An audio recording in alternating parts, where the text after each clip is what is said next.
Hello दोस्तों, नमस्कार। आप सबका स्वागत है हमारे YouTube channel New Haven Classes में। दोस्तों, आज के इस वीडियो में हम एक महत्वपूर्ण टॉपिक को कवर करने वाले हैं।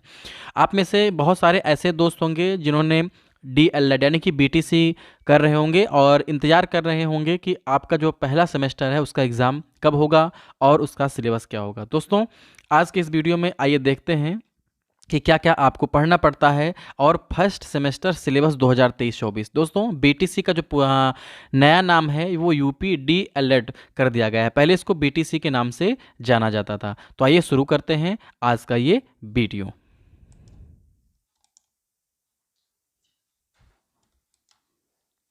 दोस्तों, सबसे पहले हम बात करने वाले हैं इम्पॉर्टेंट टिप्स की, क्योंकि होता क्या है कि जब हम कोई भी कोर्स करने जाते हैं तो हमारे मन में बहुत सारी ऐसी धारणाएं रहती हैं जिनका निदान होना अति आवश्यक है, क्योंकि अगर हम उनको चीज़ों को कंफर्म कर लेंगे तो हमें आगे बहुत मदद मिलेगी। सबसे जो पहला पॉइंट है वो पॉइंट ये है कि परीक्षा हिंदी माध्यम में होगी। दोस्तों, ये सबसे इंपॉर्टेंट टॉपिक है। बहुत सारे ऐसे बच्चे होते हैं जो इंग्लिश मीडियम से अपनी पढ़ाई किए होते हैं। जब वो BTC करने जाते हैं तो उनके मन में एक प्रश्न रहता है कि क्या इंग्लिश में भी परीक्षा दे सकते हैं। तो ऐसा बिल्कुल नहीं दोस्तों, क्योंकि ये एक उत्तर प्रदेश का एग्ज़ाम है और BTC है, UP DLED है। तो अगर आप इंग्लिश मीडियम से हो या आप हिंदी मीडियम से, कोई फ़र्क नहीं पड़ता। आपको जो एग्ज़ाम है, जो आपको कॉपियाँ लिखनी है, जो आपका पेपर होगा वो हिंदी माध्यम में ही होगा। तो ये लाइन आप लोग ज़रूर याद रखिएगा। और दूसरा जो पॉइंट है कि सभी विषय के लिए उत्तरांक के लिए 50%, यानी कि कम से कम अगर आपको किसी विषय में पास होना है तो 50% अंक लाने अनिवार्य है। आगे देखते हैं कि जिनका पूर्णांक 50 नंबर का है। अब इसमें करना क्या है कि मान लीजिए जो आपके सब्जेक्ट हैं, अगर उनमें किसी भी सब्जेक्ट का पूर्णांक 50 नंबर का है तो उस विषय में 25 नंबर लाना अनिवार्य है, यानी कि आपको कम से कम 25 नंबर तो लाने ही हैं। और जिन विषय का पूर्णांक 25 नंबर का है उन विषय में 12 नंबर लाना अनिवार्य है।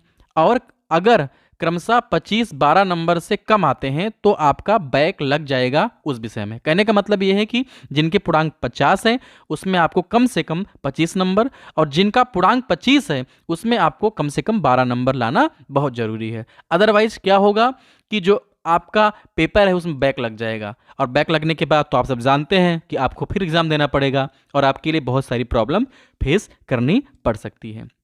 दोस्तों, ये देखिए, यदि आपका किसी 3 विषय में बैक लग जाता है, कहने का मतलब जो आपके एग्ज़ाम होंगे, अगर 3 विषय ऐसे होते हैं जिनमें आपका बैक पेपर लगता है, यानी कि आप 50% से कम नंबर पाते हैं, तो आपका पूरा सेमेस्टर बैक माना जाएगा। कहने का मतलब ये है कि अगर आप 3 से ज़्यादा विषय में नंबर नहीं ला पाते हैं 50%, तो आपका वो 3 सब्जेक्ट ही नहीं बल्कि जो पूरा आपका सेमेस्टर है, फर्स्ट सेमेस्टर, उसका बैक माना जाएगा, यानी कि सेमेस्टर बैक कह लीजिए आपका हो जाएगा और आपको फिर से पूरा सेमेस्टर की परीक्षा देनी पड़ेगी। तो कोशिश ये करिए, मेहनत करिए कि बैक की कंडीशन ना आए, क्योंकि बैक आने पे क्या होता है कि आप काफ़ी पीछे हो जाते हैं।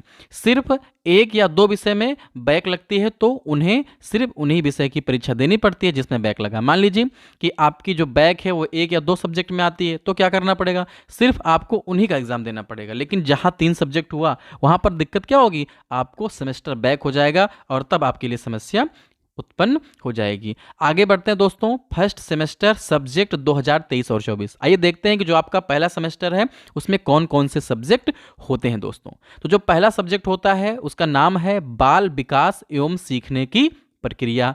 यानी कि एक खास बात और आपको बता दूं कि आपका जो एग्जाम है वो 3 दिनों में समाप्त हो जाएगा। एक दिन में आपके 2 पेपर होंगे, दूसरे दिन 3 पेपर होंगे और तीसरे दिन भी आपके 3 पेपर होंगे। कहने का मतलब 3 दिनों में लगातार आपके 8 पेपर लिए जाएंगे। जो पहला पेपर होगा वो बाल विकास एवं सीखने की प्रक्रिया का पेपर होगा, चाइल्ड डेवलपमेंट जिसको बोलते हैं, एंड लर्निंग प्रोसेस।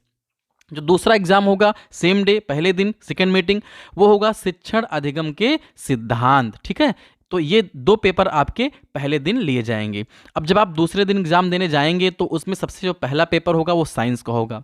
जो पहले और दूसरे आपके पेपर थे उनको आपने नहीं पढ़ा होगा अब तक, लेकिन जो तीसरे दिन का पहला सब्जेक्ट होगा वो साइंस होगा। और इसमें साइंस में बहुत ही टफ क्वेश्चन नहीं आते हैं, नॉर्मल क्वेश्चन आपसे पूछे जाएंगे, सामान्य विज्ञान से संबंधित क्वेश्चन आएंगे। अगर हाई स्कूल लेवल तक आपने अच्छी से पढ़ाई करी है तो आपको बहुत ज़्यादा प्रॉब्लम नहीं फेस करनी पड़ेगी।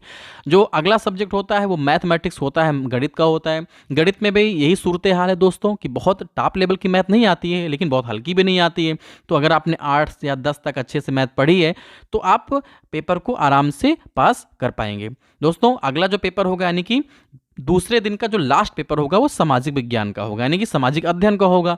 अब सामाजिक अध्ययन में आपको बहुत सारे सब्जेक्ट मिलेंगे, आपको हिस्ट्री मिलेगी, ज्योग्राफी मिलेगी, सिविक्स मिलेगा। तो ये आपके हो गए 2 दिनों के पेपर, पहले दिन 2 पेपर और दूसरे दिन क्रमशः विज्ञान, गणित और सामाजिक अध्ययन का एग्जाम लिया जाएगा। खास तौर पर आपको बता दूं कि जो आपका पहला दूसरा पेपर था वो 50 नंबर का, विज्ञान और गणित आपके 25-25 नंबर के होंगे और सामाजिक अध्ययन आपका 50 में चेक होगा। तीसरे दिन जब आप एग्जाम देने जाएंगे तो आपका जो पहला पेपर होगा वो हिंदी का होगा। उसके बाद आपको संस्कृत या उर्दू, इसमें सब्जेक्ट रहता है संस्कृत या उर्दू। जो लोग संस्कृत देते हैं उनका ये होता है और उर्दू वालों का उर्दू होता है। तो आपके पास ऑप्शन है संस्कृत या उर्दू में। और जो अंतिम पेपर होगा यानी कि तीसरे दिन का जो लास्ट पेपर होगा वो कंप्यूटर शिक्षा होगी, यानी कि कंप्यूटर एजुकेशन। तीसरे दिन आपके 3 पेपर, दूसरे दिन 3 पेपर और पहले दिन 2 पेपर लिए जाएंगे। बहुत सारे बच्चों के मन में एक धारणा रहती है कि सर इंग्लिश का पेपर क्यों नहीं हुआ। तो दोस्तों आपको बता दूं कि जो पहला सेमेस्टर होता है और जो तीसरा सेमेस्टर होता है उसमें संस्कृत का एग्जाम लिया जाता है और दूसरे सेमेस्टर में और चौथे सेमेस्टर में इंग्लिश आती है, तो उस पर भी अलग से वीडियो बनाया जाएगा। ये देखिए एक महत्वपूर्ण नोट है दोस्तों कि बाल विकास, शिक्षण अधिगम के सिद्धांत और सामाजिक अध्ययन की परीक्षा 50 नंबर में। मैंने आपको पहले भी बताया कि जो बाल विकास का एग्जाम होगा, शिक्षण अधिगम का एग्जाम होगा और जो सामाजिक अध्ययन होगा उसकी परीक्षा 50 नंबर में, यानी कि इसमें आपको कम से कम 25 नंबर तो लाने हैं। और जो शेष आपके 5 विषय बचते हैं, यानी कि विज्ञान हो गया, ठीक, गणित हो गया, हिंदी हो गया, संस्कृत हो गया और कंप्यूटर हो गया, उसकी परीक्षा 25 नंबर में होगी, यानी कि उसमें आपको मिनिमम 12 नंबर लाने हैं पास होने के लिए। दोस्तों तो ये था सिलेबस, इसमें आपको बताया गया कि आपके कौन कौन से पेपर होंगे और उसमें कितने कितने नंबर के एग्जाम लिए जाएंगे। तो दोस्तों हमारे चैनल पर बने रहिएगा। अगर आप चाहते हैं कि बीटीसी से रिलेटेड आपको और भी वीडियोज़ मिला करें और सब्जेक्ट में क्या क्या पढ़ाया जाएगा, किस किस प्रकार पेपर होते हैं, और अगर आप चाहते हैं कि आपको पेपर पूरा सॉल्व कराया जाए तो भी आप कमेंट करके बताइएगा। आपको semester wise, subject wise paper solve कराए जाएंगे। तो दोस्तों फिर मिलेंगे किसी और वीडियो में किसी और टॉपिक के साथ। तब तक बने रहिए हमारे चैनल के साथ और हमारे चैनल को सब्सक्राइब कर दीजिए, वीडियो को लाइक और शेयर करिए। धन्यवाद दोस्तों।